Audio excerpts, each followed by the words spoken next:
I think there are so many women who have been exactly where you are and exactly where I am. This is part of being with a narcissist. How could an intelligent, strong, financially independent, capable woman find herself in this situation?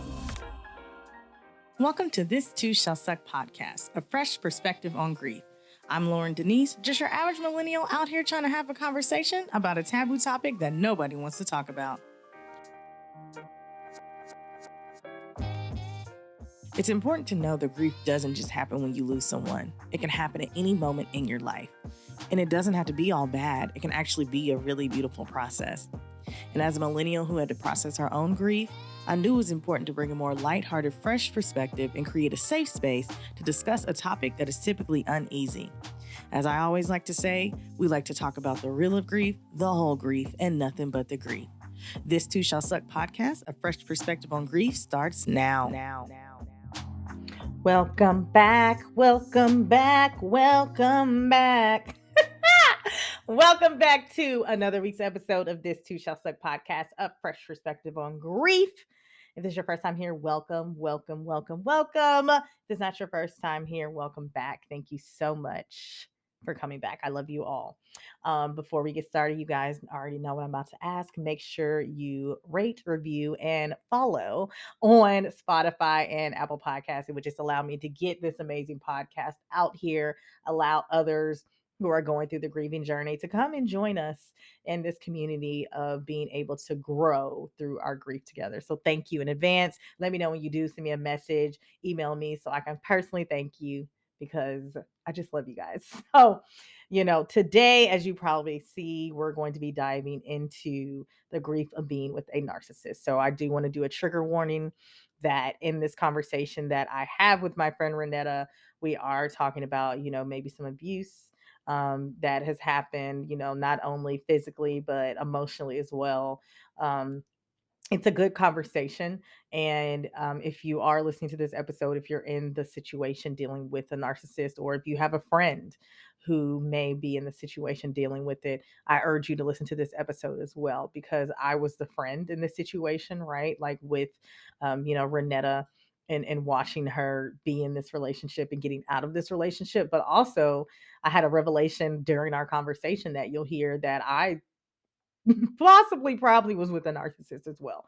And so it's just a good conversation, guys. Like I said, I don't even want this to be long. I'm trying to do better because my producer, I know he's listening clearly. I'm trying to do better about having shorter intros. Okay, but I like talking to y'all, and I know y'all like hearing from me. But I don't want this to be long, but I did want to put that disclaimer out there that it may be triggering. I got triggered during our conversation at one point because I resonated so much with Wrenetta and what she was going through because I was with her in the situation. And so it was really kind of bringing back some memories. So just want to put that out there. We don't get crazy. We don't dive into it like that. But, just especially if you're in the situation, right? Or if you have been in the situation or know someone who is in the situation, it might be a little triggering. So, just obviously take care of yourself. Me and Wrenetta definitely have a super vulnerable conversation. I love Wrenetta. I love Wrenetta. Again, when you see us, like, it's funny. We're like an uncanny match, but that's my boo. That is my boo. And I'm going to stick beside her.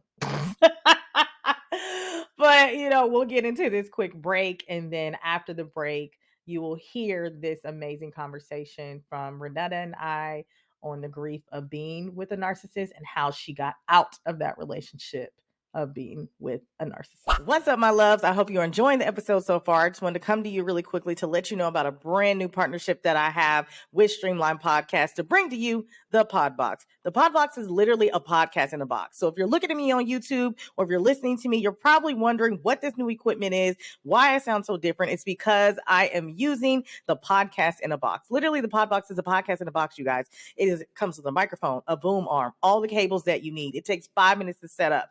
Literally, you get their launch guide book. You get professionally produced intro and outro, so you don't have to worry about that. They'll literally design your cover art for you. They'll upload your episodes for you. All of that is included in this pod box. So if you've ever thought about starting a podcast, you literally need this podcast in a box, aka the pod box. And because you are a listener of This Too Shall Suck podcast, what we have decided to do is get you $100 off of the pod box. Yes, literally you get $100 off just by being a listener. All you have to do is click the link in the show notes, enter the code LWPBOXX, which will be in the show notes as well, and you will get $100 off your journey to start a podcast. I can't wait to hear your podcast, and I can't wait to see you with the Podboxx. And let's get back into the episode. All right, guys, we are back. And as I told you, you are going to be able to see an intimate conversation with one of my very close friends. And it's so funny how we met. I have my Georgia State shirt on just to pay honor to how we met. You know, like I told you all before, you know, I met Wrenetta on the first day of our orientation in our master's program, and we were sitting next to each other, and I just knew at that moment it was going to be Thelma and Louise from that point forward. Trouble, you know. And it's so, what I love about it though, what I love about our relationship is that we are an uncanny pair. If someone would see us out, right? Like, you know, I am 34, Wrenetta is 61, you know, I'm Black, she's white, you know, she has kids, I have no kids, right? Like, people will be like, how are they friends? Because people are, you know, weird and closed-minded, but we have been through a lot together. She has been there in times for me, you know, especially when my dad died. You know, I was able to be there for her during her situation. She's going through her divorce. And so, you know, I'm just grateful for our relationship. So without further ado, I'd like to bring on the Thelma to my Louise, or the Louise to my Thelma, my good friend Wrenetta. So happy to be here with you. Hey, girl, hey. I know. Nobody knows what they're getting in for today. They don't. And we're going to try and, like, me and Wrenetta will talk for like 3 hours. So I'm going to try and, like, keep to the point. Right. I'm like, Wrenetta, bring it back. Yeah, reel it in. Reel it in, sister. But no, thank you for being here. I know we have had this conversation, and just being there firsthand and watching you go through the process and seeing how just resilient you are now, seeing how strong you are now, seeing how much of just I hate to say like a boss woman, but really just like an amazing Thank you. a I'll boss take chick. You know, just seeing how you bounce back from that when I saw you, you know, at such a low point. And so, you know, I know that there's a lot of people out there who are dealing with this and, you know, maybe afraid or don't know what to call it, or, you know what to call it, but they don't know how to get out the situation. And so, you know, the first question that I always like to start with is, can you share your journey, you know, and the grief that you have, you know, being with a narcissist? Well, yeah, I thought about that. How do you tell this story? And maybe the most important thing to start with is there's the story that I told you when I knew you, when I first met you, which was not the truth. There's the story that I told myself to survive while I was in it. And then there's the story that I'm still working on really understanding, which is the truth of being in a relationship with a narcissist. Because I think it's one of the hardest things about is because it's so life encompassing. It affects every aspect of your world. And it happens when you enter, all the changes that happen when you enter into it happen just a little bit at a time, to where you don't even recognize your story anymore. So when you ask that story, just that in itself is tricky. The essence of it was, I'd been in an unhealthy marriage and got a divorce and found a guy who seemed to be kind of the other end of the spectrum from the one I'd been in. So I found a guy who was gregarious and good looking and charismatic and successful and seemed to have it all together. You know, that narcissist facade. And so I was very drawn into it. There was great sexual chemistry, which had been missing. You know, at the end of a bad marriage, it's not there. Yeah, it's gone. That, Right. so that was another piece of just getting sucked in to the attraction, if you will, which isn't really who a person is, but it's the package that gets sold. And so, I married him, and that's really where the story begins, is Mm. where a narcissist locks you in and gets hold of you. Yeah. So many things to unpack there. Yeah, So, it's complicated, and the grief is complicated because it encompasses so many facets of your life and so many people. yeah, yeah. I think something that you said again, so many layers that can be unpacked in that, but like you said, that's where the story begins, Right. right? Is now, you went from one unhealthy thing to, wow, this shiny new package, this is great. Mm. Not recognizing this shiny new package also has some slashes in it that you don't see on the other side as well. Right. And so with that, is there grief in knowing that I quote unquote fell for this idea of what this was when if I wasn't in this, getting out of this unhealthy relationship and, kind of wanting to be open and wanting, like you said, the other side of the spectrum, I allowed myself to fall for that. Is there some guilt and grief that you struggle with or maybe not now, but struggled with when it happened? Not initially, because I didn't know, honestly, I didn't know what narcissism was. It's something that's talked about openly these days. It's almost like it's a trigger word for a lot of people, and it's something that a lot of people are aware of. But at the Mhm. time that I entered into this, I didn't, I didn't know what it was. And so I didn't recognize how I was getting drawn into the web, kind of, and what I was losing. So to answer your question, the grief of it, my goodness, you start at the top. It's the loss of relationships happened very quickly when you get to a narcissist. When you get involved with them, one of the first things they want to do is cut you off from everybody else. So Mm. um, we get married in early October, and I'm going at Christmas to see my brothers because that's what I do every year. I have two brothers living in New Jersey, and I either spend Thanksgiving or Christmas with them and see all of my nieces and nephews. And I start to make plans for that, and he won't go, but says, I don't want you to go. What do you mean? I go every year. This is family tradition. This is when I see my brothers. It's like, no, you'll get sick. People who travel at that, I'm like, what? So I go, but you know what? I actually did get sick. I got flu.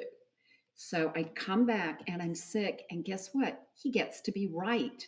Well, that's a big one for a narcissist. They need to be right. So he was right. So I get relegated to the bottom floor of our townhouse, um, kind of, to separate from him and my stepson so they don't get sick. But it's like punishment. See, I was, Mhm. and Mm. I'm left there alone. The So there is that happened, that cutting you off from people. I have friends who walked away on their own because they began to see it and didn't want any Mm. part of it. And they've come back to me post divorce, a number of them. But there were people who began to see how he treated me, and of their own volition, they wouldn't be part of it. They couldn't support it. They could see what I couldn't see when I was in the middle of it. But then there were the Mm. people that he said, she doesn't like me. I don't know why you have this picture of her on your dresser or in your office or whatever. You need to make it go away because she doesn't like me. Well, it doesn't have anything to do with him. It's my relationship with her. It's someone I care Right. about, someone I love. But no, it's about the narcissist. It's all about him. So, isolating you from people that love and support you is a big part of what a narcissist will do to get you under thumb, get you under control. Mm. That is huge loss, huge grief when you and like I said, some of it I realized at the time, and a lot of it I didn't. But when you finally can stand in it and see and process it, there's a lot of loss in there. And the number one Yeah. relationship for me was my son.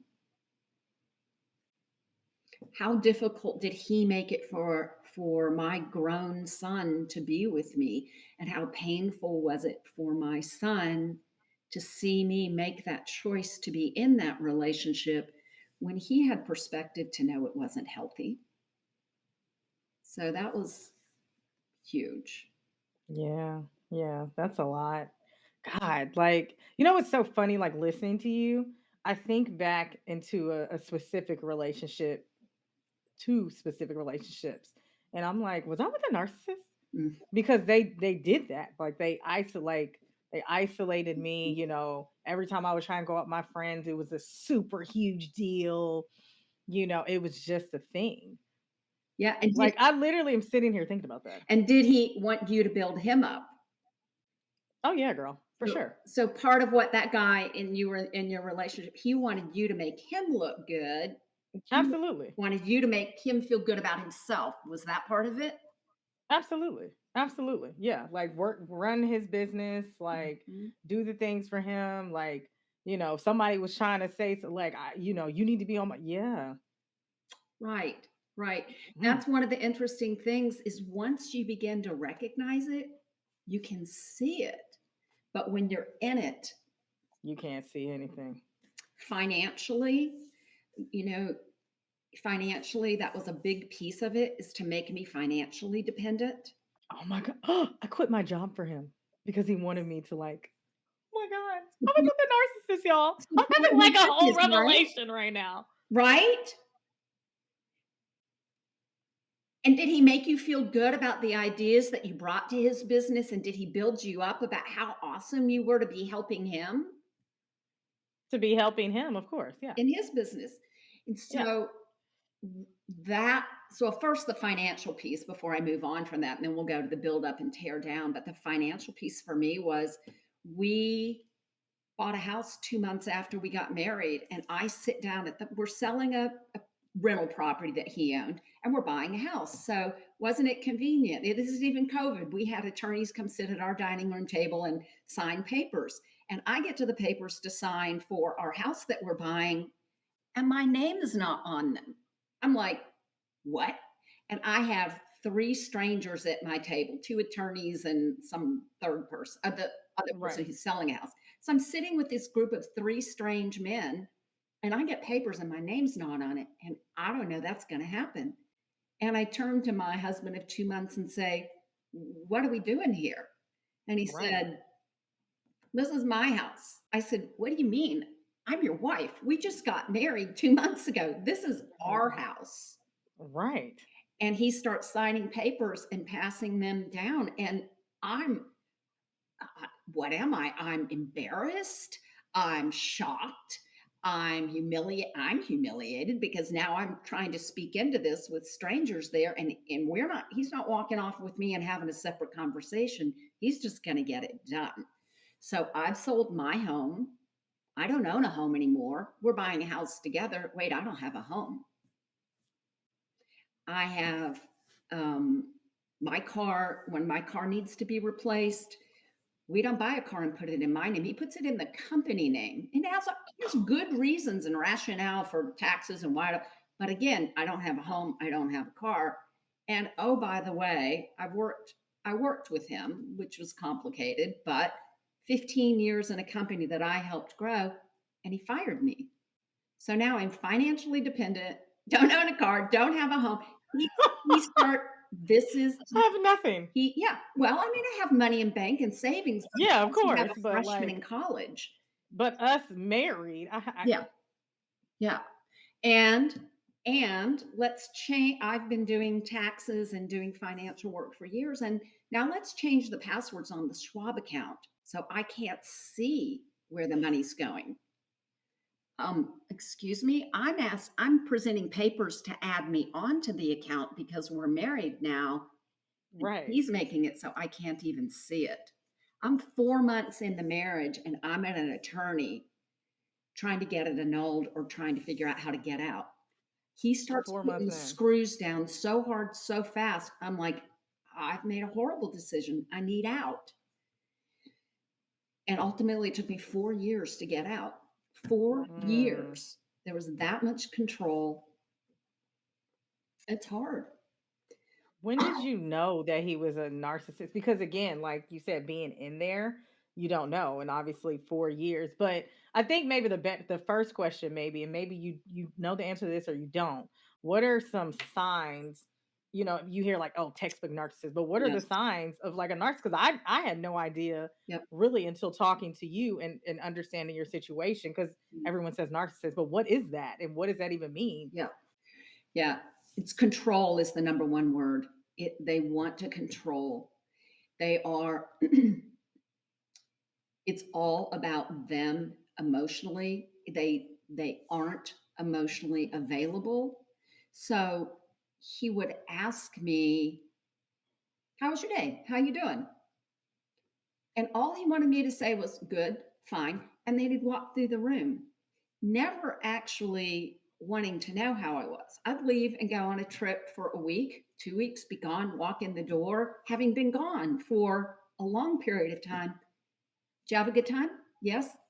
Leave the room. Not where'd you go? Who'd you see? What'd you eat? What'd you do? No genuine interest.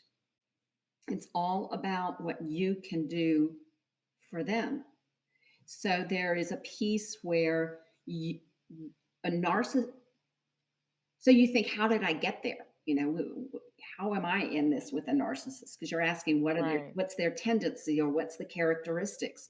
Well, part of it is they need you to look good. They pick a partner that they believe will support their image, will support who they are and their goals, just like your boyfriend did. He wanted you to be all Hmm. about his world, right? So you have to be some kind of wonderful, or they never would have picked you. So they make you feel like Yeah. you're the chosen one, and they build you up and they build you up. And then it's like knock you down flat to get you back in the place where they want you to be. So you're in this constant up and down feeling of um, you don't know what to think about yourself. One minute, you're trash, and the next minute you're wonderful, according to them. And so you're trying to find your equilibrium in there. Well, it really doesn't matter to them about you. It just matters who you are, who you, how you help them, how you support them. Does that make Mm. sense?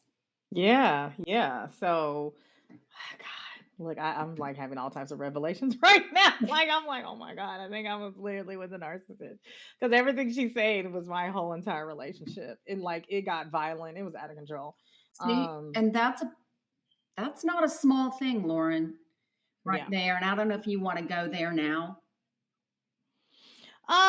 So what I will say is that he didn't like punch me or choke me or anything like that because I knew that if it ever got to that, it would be a real life problem because you knew my daddy. Oh So yeah. it would be a real life problem, right? But I stopped it right before he got there. Like he basically what he did is he snatched my shirt so hard that it ripped. Um, because we were arguing, like we are yelling at each other, we're arguing. And he's way, I'm small, I'm 5'3", he was 6'4". And I've I can't believe I'm on this platform talking about this. And we were yelling, arguing about something we always yell and argue about, who knows. And what I will say is I was wrong. I did because he said something crazy to me. And I did slap him. I was wrong for that. To let the record reflect, I should not have done that. And in response to that, he tried to grab me. I don't know if he was trying to grab me by the neck or what, but he grabbed my shirt. And when he grabbed my shirt, it ripped. And then I immediately was like, oh, this is like this kid, because I saw the rage in his eyes, right? Like I literally saw like red coming from his eyes. And I was like, yeah, you have to go. like now. Because he was living with me and my sister, and I was like, you have to go now. And he did. He got all his stuff and he left. And after that, his mom's calling me, he's calling me, and I'm like, that rage that I saw in his eyes, no. Mhm. Because next time he's not gonna miss. Right. Next time I'm gonna be out on the ground. So But wow, what's so I'm important having about you revelations. talking about what I'm sorry, I was gonna say is what's so important about you talking about it right now, Lauren, is that this is part of being with a narcissist is there is so much shame. There is so much shame in this. Like, how could an intelligent, strong, financially independent, capable woman find herself in this situation? And so That's good, Renetta. I think there are so many women who have been exactly where you are and exactly where I am. And you don't talk about it. You don't talk about it because you've got this partner who looks good out in the world and admitting that you're in such a bad situation when one minute it's really horrible and the next it's kind of not. So you begin to doubt yourself in thinking, is it really that bad? Is it really, do I just need to try harder? Well, there are a lot of characteristics of women who end up in narcissistic relationships. And it's so funny, Lauren, because I was thinking about that in the last couple of days, knowing we were going to talk. And they're as much you as they are me. So it's so not surprising because they're women who are empathetic, women who will, and not just women. This goes the other way too, but I'm talking Right. contextually between Of us. course. Right. Women who will put the needs of somebody else first, who are willing to, you know, yes, there are women who are prone to guilt. We can be guilted, it makes you Mm-hmm. feel bad for something. And because we are emotionally based, we take that deeply in. But there are also really strong women who have a little crack in there somewhere that can be attacked. And for me, that for some women it's how you look, it's whether you're successful, it's something in your childhood, it's some little fissure there that the narcissist takes hold of. And for me, it was an absent father when I was young. And so Mm. literally as I was driving away in the car leaving this man, he's chasing the car, screaming at me, "You're no better than," and he says my father's name because he thinks that's going to get me. He doesn't Mm. realize I'm so far beyond all of that right now, but he's decided this is my weak place. And even as I'm divorced for him, moving away with my furniture and out and gone, he's still literally running down the street screaming that at me because he had always known a way to stick the knife in and turn it. Fortunately, I'm out and I was beyond that. Right. But there is, and for people who think about this the way that you are, there are people who are going to be more prone to get into a relationship with a narcissist. And so it's good to, all those things that I said are good characteristics. But if you know those ring true for you, if you have any idea that you're getting close to a narcissist, run. Don't get there Mm. because getting out is hard and there's so much lost once you're in. So if you even think that that's a possibility, if you're really with a narcissist, they won't change. And it's not about you. And they won't acknowledge that they need to change because there's nothing wrong with them. It's all what's wrong with you. So I'm so glad you got out and did it hard and fast. I was so deep in. It was hard. Well, you were married. So, and that was my question. So I'm glad you said that. I want to segue into that. Getting out. How hard was that for you? Because like you said, if 4 months in, you're noticing you're like, Yep. and then here we are, fast forward. to 4 years. Like it took that long to get out. So like, how was that process for you? And because I know somebody, like you said, is listening who is with a narcissist, and they're like, I've been married to a narcissist for 10 years. How am I supposed to get out of that? Right. Well, I'll say I had 4 different sets of divorce papers drawn up, kind of 1 a year. I kept Wow. trying. I tried so hard. Um, I would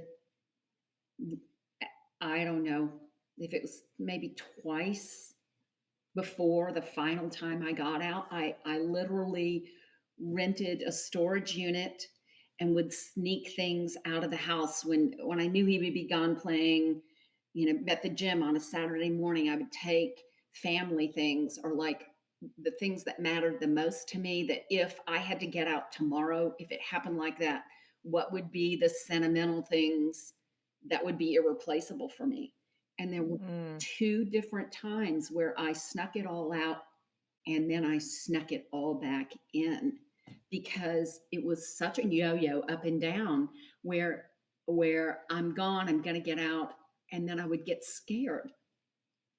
And so part of it was, I think at one point it was I got hopeful. Maybe the first time I got hopeful that maybe I was making more of this than it was, and so I talked myself back in to going back and trying, because I had a stepson and it was complicated.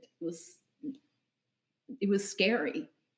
It was scary, and so I thought, if I just try harder, I'll make this mm. work. And then I had everything out, and maybe between year 2 and 3, when he knew that it was seriously wasn't working, he threatened and said, I have the I have the financial means to keep you in court the rest of your life. I will make you financially destitute.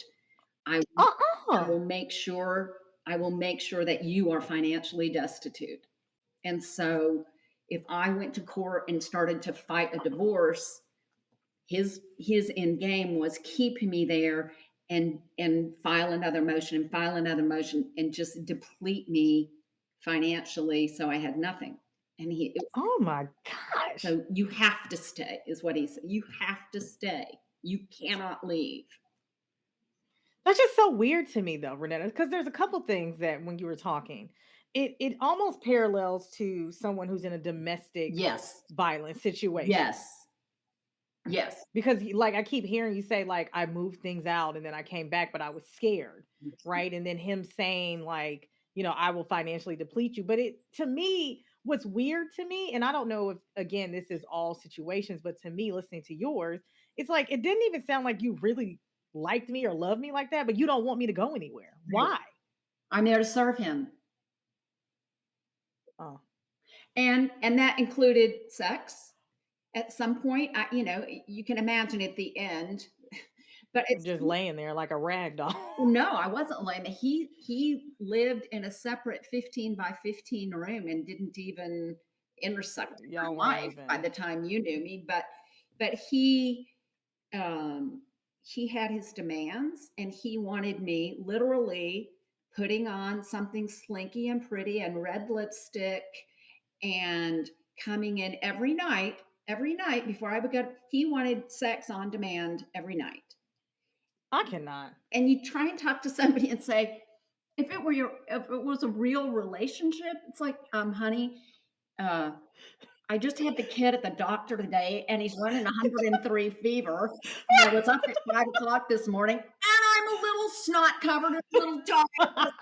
You have some kind of reality check here to say, I don't think it's happening tonight. Love you, man, but and it was ridiculous. It's like it was either it was part of the demands of it, and that was he demanded. I'm like, and so we would go through this period of time with great sexual activity, according to him, and then I was like, "Are you kidding me?" We Meanwhile, you're being we would summoned with a for bell. months. I couldn't hear you, Lauren. I say you're being summoned with a bell Come. Yes. Come give me some booty, please. Yeah, exactly. Exactly. I'm sorry. So, I mean, it wasn't a real relationship. It wasn't an emotionally connected relationship, and they aren't because that's one of the characteristics. Back to your earlier question, characteristics of narcissists is that they can't really emotionally connect. And usually, if people get help, if narcissists get help, there's some earlier trauma in their life. And I actually know him enough that I know where that trauma was as a young child, where he made a decision that he had to be in control. And he decided that as a young child. I just didn't understand.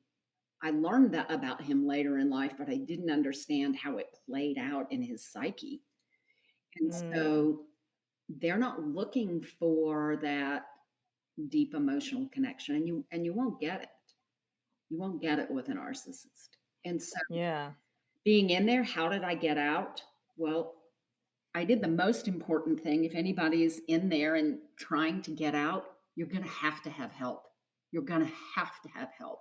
And that help comes from, for me, it was, I mean, at the very end, it was getting a group. Well, the first step was getting a good counselor.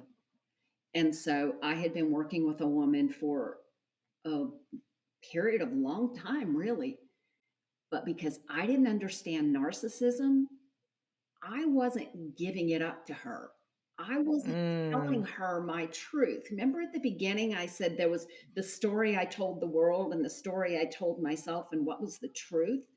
Well, I wasn't telling my counselor the real truth of it all until we were at the end where I was leaving, and my husband wanted me to stay, and I said, you have to go to this counselor with me. I mean, it was just, I'd been asking for years, and it was an ultimatum. And when he went, we had a session where he emotionally pinned me against the wall, and she couldn't back him down. And she got him in there in one session on his own. And he walked in with an 8.5 by 11 sheet of paper written top to bottom and handed it to her and said, here is everything that is wrong with her. And mm-mm. if you will work with her and fix all of this, then we will have a wonderful marriage. Wrenetta. What? Because there's nothing wrong with him. There's nothing wrong with a narcissist. They don't need to work with you. They don't need to do any joint work because there's nothing to change in them because in their minds they're perfect. So I'm, I'm sorry. I'm just shocked. He walked in here with this piece of he paper did. talking about fix her. He did. And she called me later and said, I'm going to put my licensing on the line here.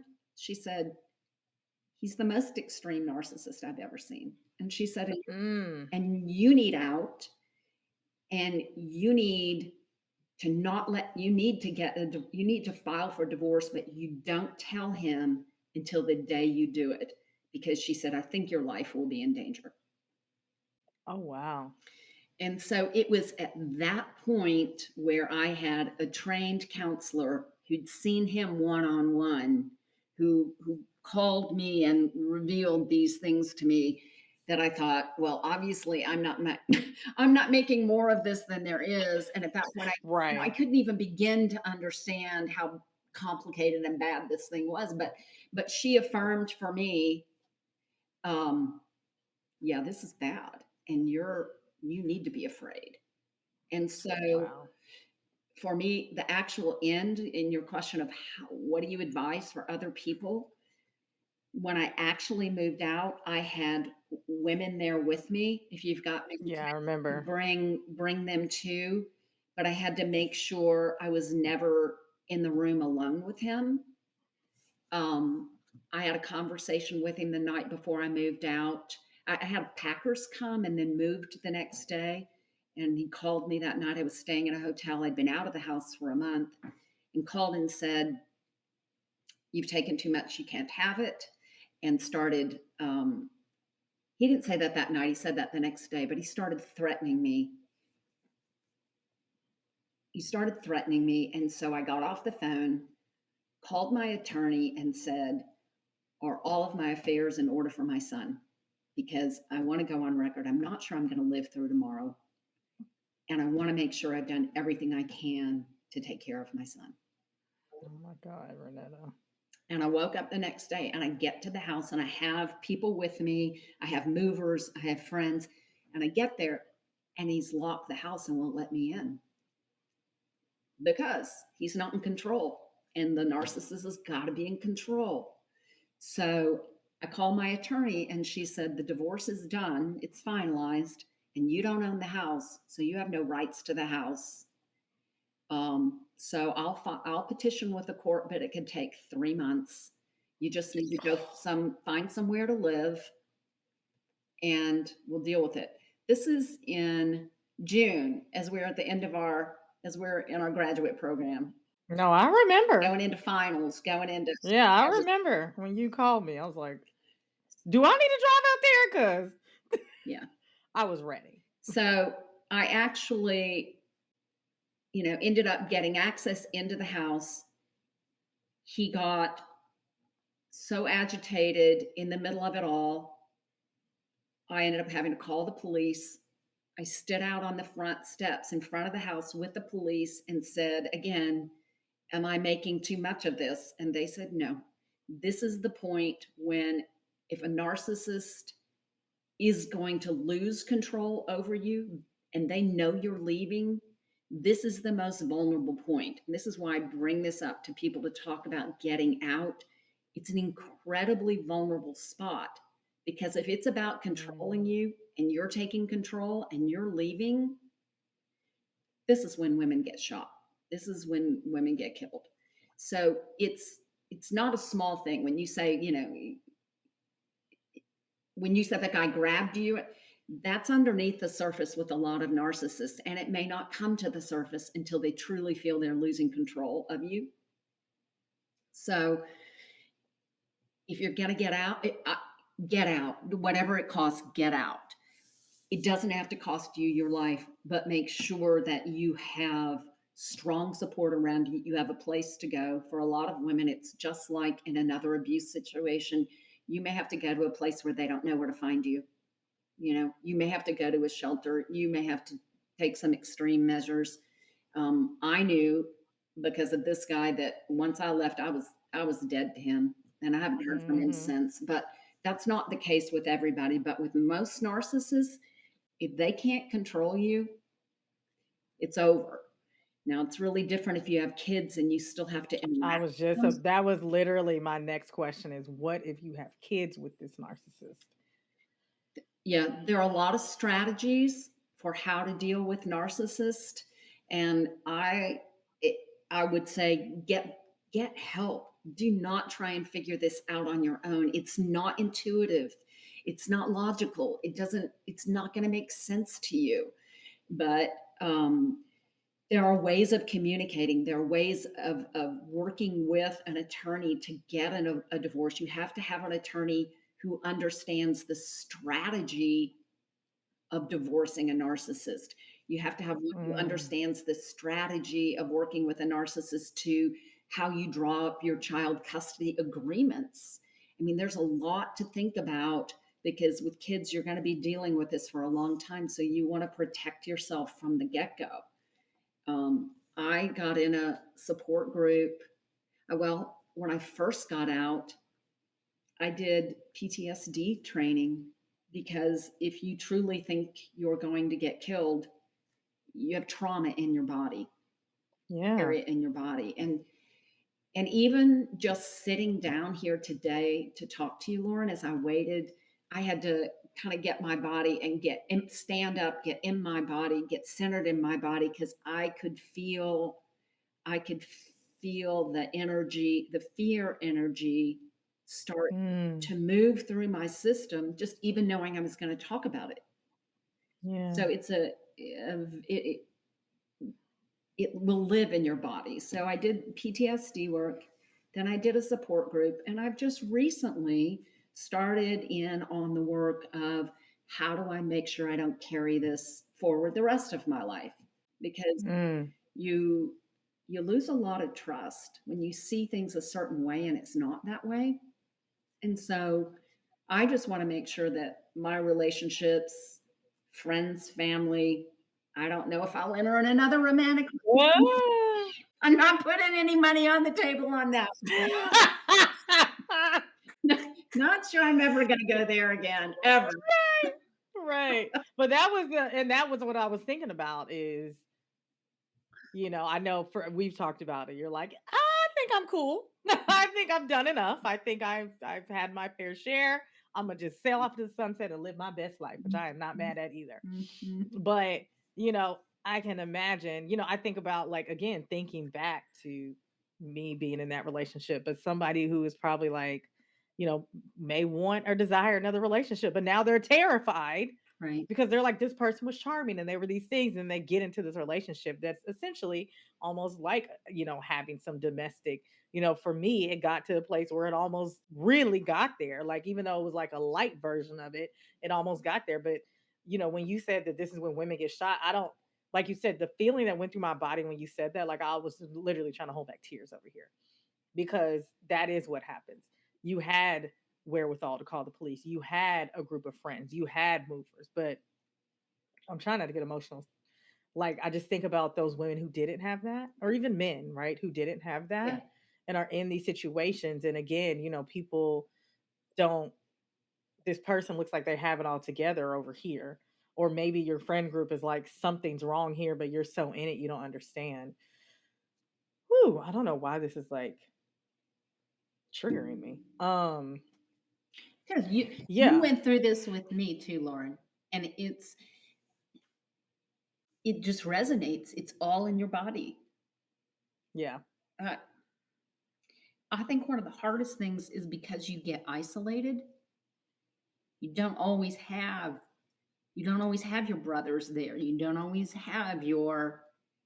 have the other people that you think that you could count on to be there for you if you've been in that relationship for a while, because they've all been pushed away. yeah, And so I think that your response is a there but for the grace of God go I.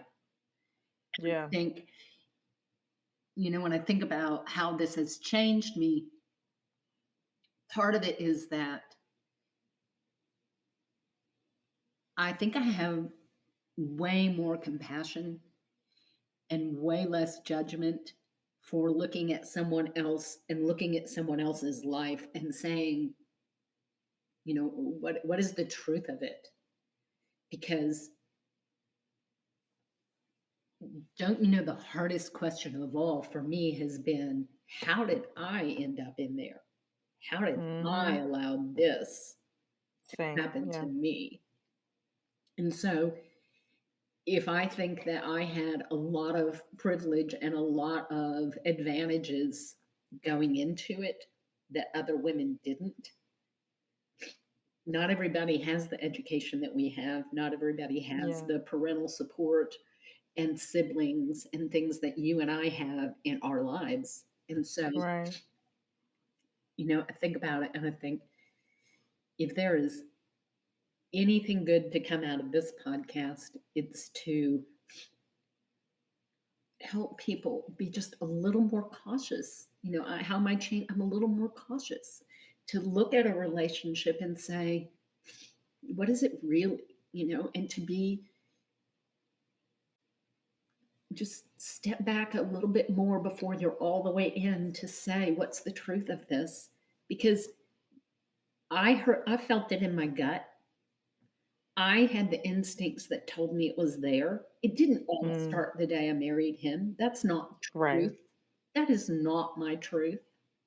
It was there before, but I had reasons why at that point in my life I wanted to be married. I wanted the financial stability. I wanted what I thought the marriage would give me, and I knew I was trading off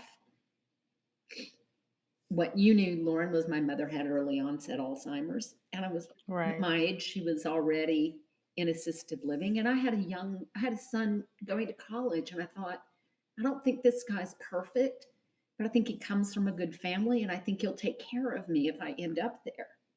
And so I think, when I've gotten honest with myself, I acknowledged You knew this wasn't right.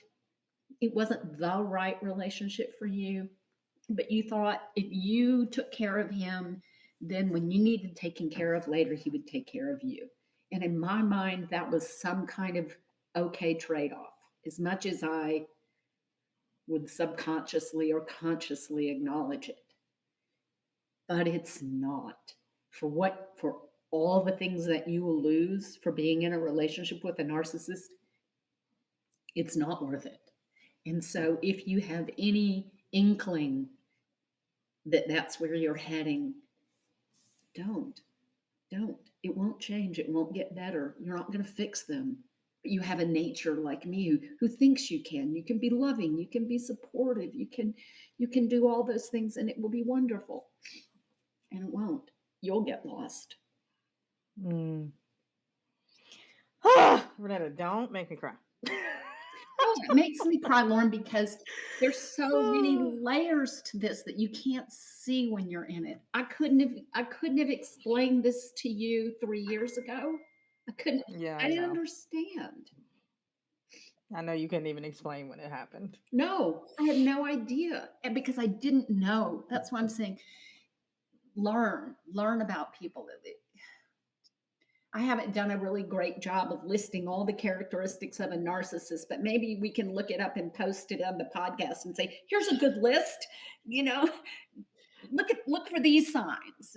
Maybe Right. that's better because I haven't done that. But No, it would I be, think you did a great job. mm, I mean, you sharing your experience, right? Someone listening is literally like someone, especially if you're watching this on YouTube and you see our expressions and our emotions and you see Renetta's, like you probably are Wrenetta right now, and you may be me as the friend who is literally feeling that. And that's why I'm like, why am I getting so triggered? But to Renetta's point, because I was there with her and I yes, felt that for her, yeah, just being her friend. And you may be in a situation where you are the friend and you see, like Wrenetta said, people were kind of, distancing themselves because they saw it, but you didn't see it. So maybe you are the friend as well who sees something and your friend's like, I don't know what you're talking about.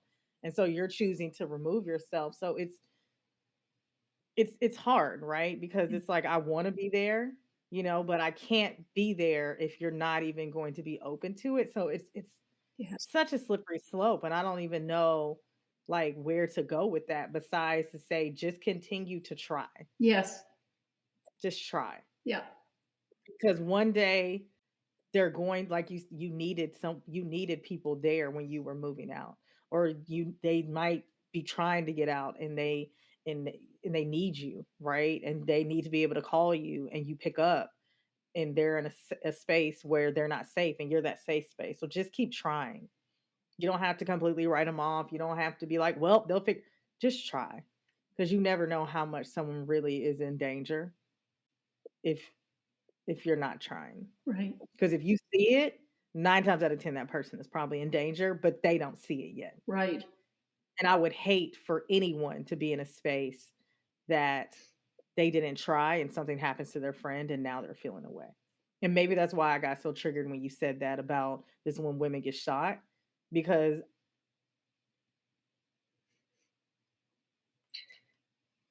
if that would have happened to you,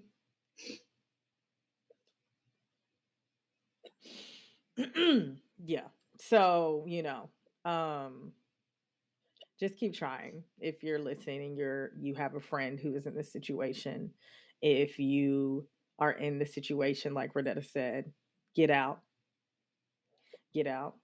For me, luckily, I was able to catch it before I was laid out on the ground.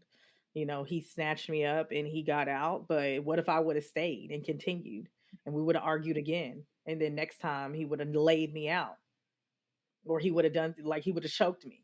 Like he would have actually been able to grab my neck, right? The other thing, So, Loryn, is that you talk about the physical side of it, but we haven't really talked about the emotional abuse because sometimes for women who've been in it, sometimes a slap is easier than the what you're left with the words and how you're denigrated mm, and how you are cut down and all all the things that you're left feeling.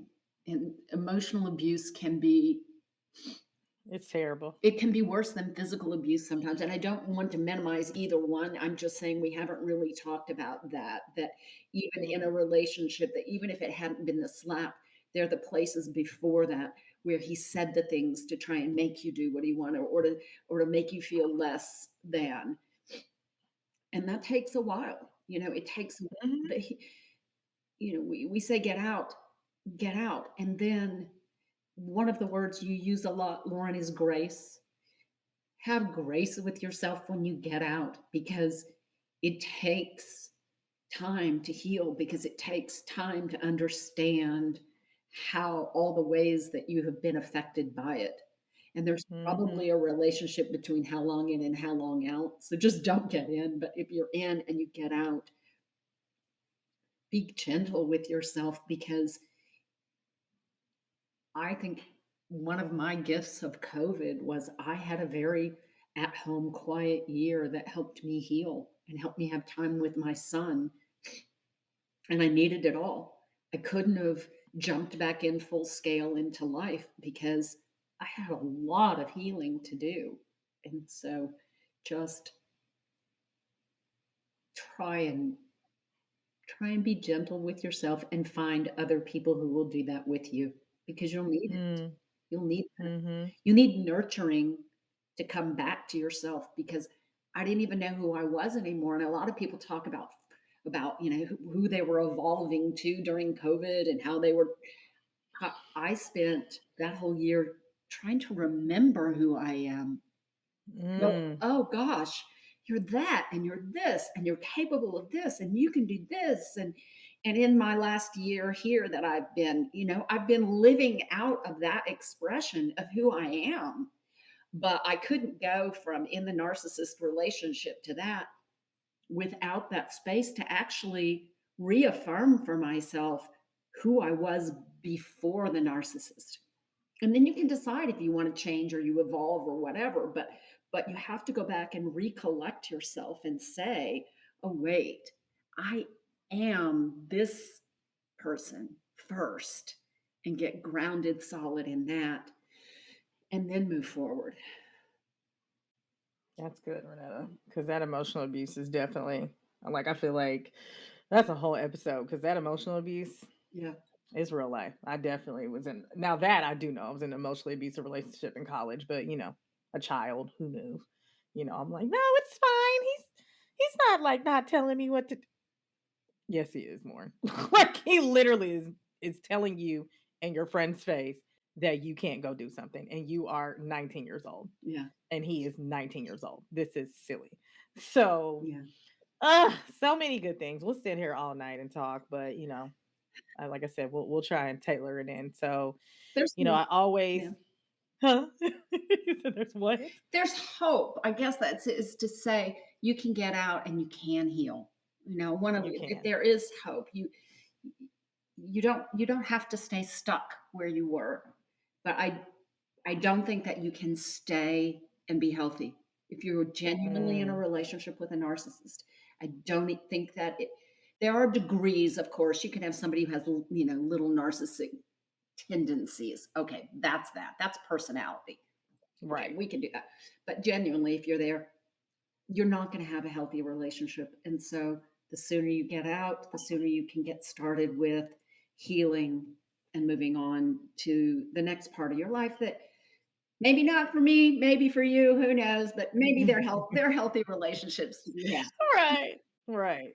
Well, you kind of answered the question. You answered it a couple good times, but I'm gonna give them one last gem. So, for someone who's listening to this, who is like, okay, I'm Renetta, or I'm the friend who has a Renetta, or insert whatever reason it is that they're listening to this episode. What is the biggest takeaway you want them to have listening to this episode, Oof.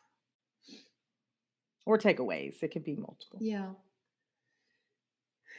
You'll have to edit this because I'm going to take a second to think. um,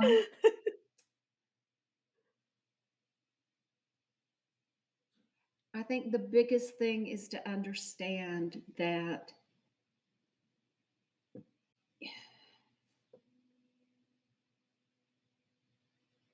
it's just not about you. That with a narcissist, it's not about you.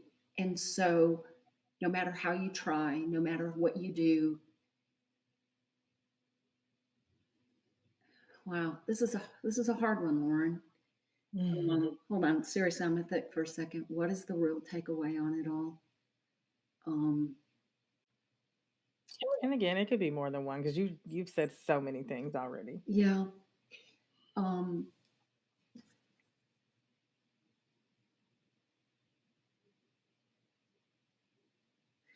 I think the most important thing is as best you can, find strength to find support to move forward because it is scary, it's hard, it's emotionally so overwhelming to try and do on your own. And then this is a situation where you need help to get out and ask for it. It's a hard thing to do, but get as honest as you can with what your situation is.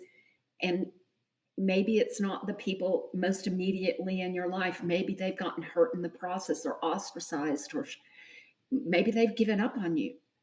Then find help somewhere else from a women's group, from a counselor, from a support group, from a shelter, wherever you can. Find the strength that you need to acknowledge your situation and get help and get out. Mm.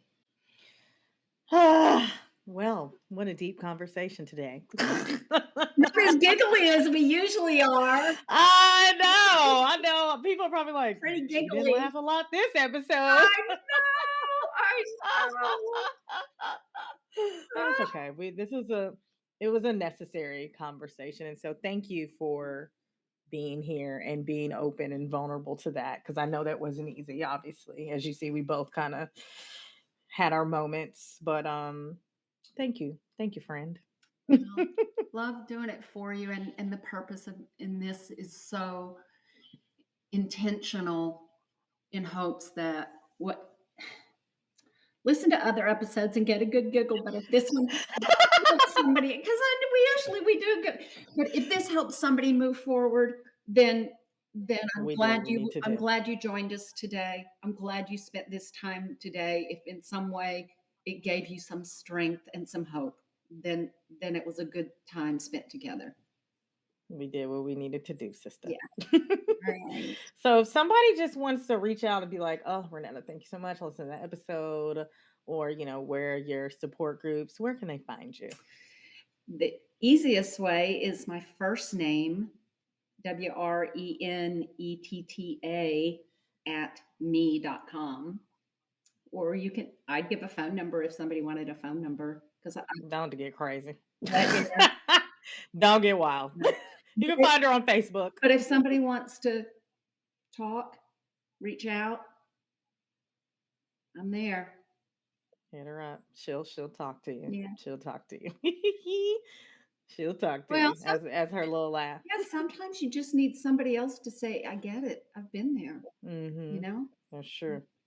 No, that's true. That's Yeah. true. Well, thank you again, sister. I know this is going to help somebody. As long as we helped one, we did what we needed to do. There we go. I think we helped you make some sense of our old relationship today. Listen, I was like, girl, Gonna I happen. was like, ma'am, this is about you.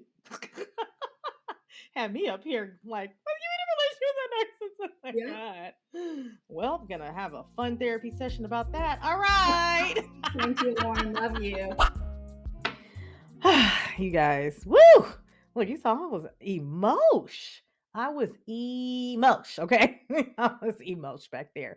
But yeah, I don't, typically there's, some laughter, things like that, but I don't think there was any other way to slice it than what we just had to do, especially if you're in a situation with a narcissist, right? Or if you see a friend who's in a situation with a narcissist, I don't think there's any way it's not like a laughing. And I'm not saying that any other situations that or topics that we talk about are laughing, right? But I think with this one, if you if you're looking on YouTube, you can see the pain in her eyes. You can see how much it really triggered me to see the pain in her eyes, because I kind of went back to the moment, that she was trying to get out, right? And so just seeing all of that stuff is crazy. It's just crazy, right? And so if you are in that situation, if you are listening to this and you are trying to get out, I am rooting for you, and I know you're going to get out, and you're going to get out safe, and you're going to live a healed life, or you're going to get on that journey of healing soon. And I'm rooting for you. I love you. I support you. Wrenetta supports you. And we got you. We got you, right? Um, and if you think you may be in a situation or in a relationship with a narcissist, I'm going to put some links that Wrenetta sent me of, some things to look for, right? Take care of yourself, figure out, if you need to get out, an exit plan, right?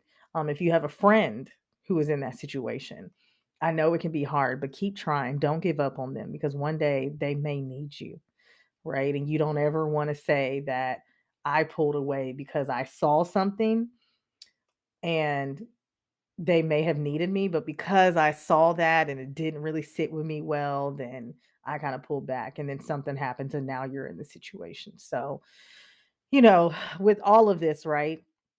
As you're going through trying to get out, as you're going through recognizing maybe I am in the situation when I'm with a narcissist. I have a friend who is with a narcissist, and I want to be the best friend to them that I can be while still protecting myself, right?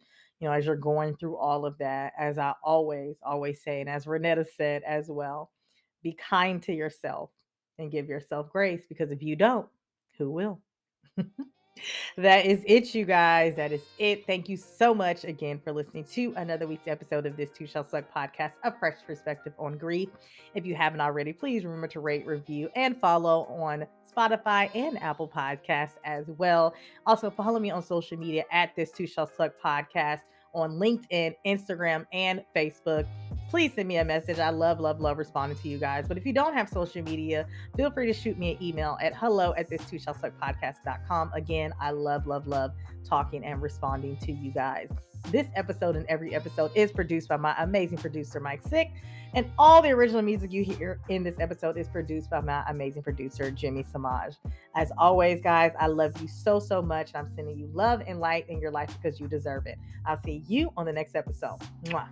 All right, my loves, I hope you all enjoyed that episode. You can actually listen to This Too Shall Suck podcast, a fresh perspective on grief, on all listening platforms. And make sure, if you're not already, following me on social media on Instagram and on Facebook at This Too Shall Suck podcast. And you can hit my website as well, learn more about your girl, Loryn Denise, at www.this2shallsuckpodcast.com. If you love this episode, if it resonated with you, make sure you hit that like button. Let me know, because I know I need to make more videos like that for you. And meet me in the comments. Let's talk about it. I love talking to y'all. And make sure you definitely hit that little bell, that little subscribe button. Thank you guys as always, and I'll see you on the next episode.